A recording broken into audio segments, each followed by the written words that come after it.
Welcome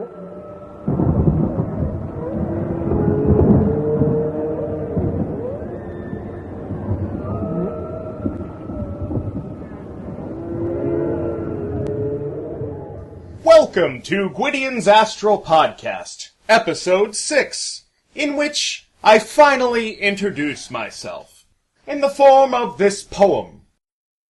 Mask.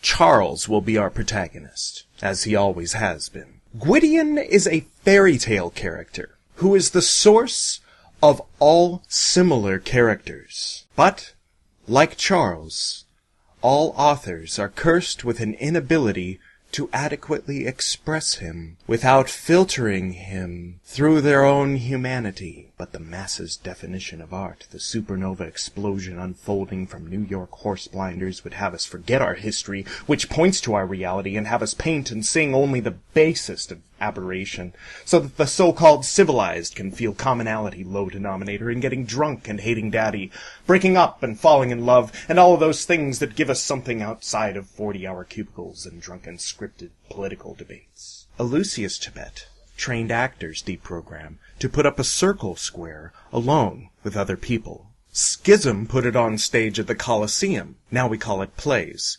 2,500 years downhill after Thespis, it becomes Hollywood. All the plays point to the tomb, Caesar's penance, conscience purgatory. History crossbred empire with the tomb play, ley lines on Africa, knowledge, both evil trickster and the Matrix exit, having it out with a shadow. A means, among many, are one. I've already given you Gwydion, and will continue to. He is not Charles, but speaks through him.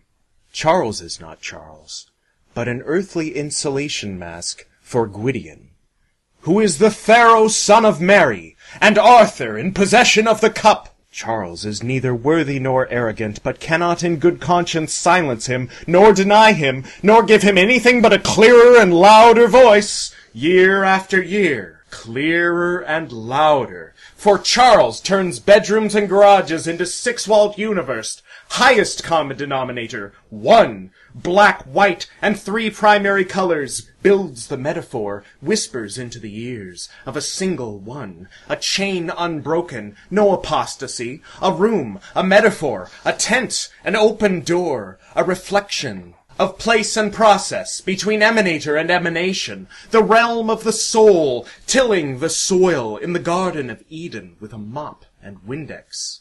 And when he finishes, he erases himself, and the many chairs become a single throne. The eye opens.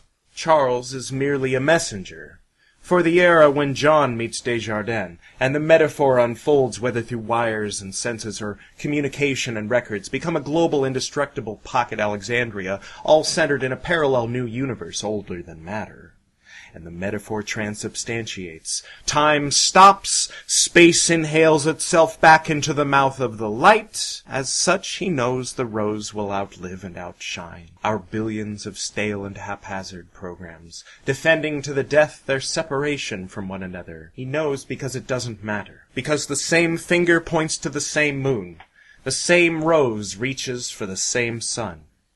It reaches it in death.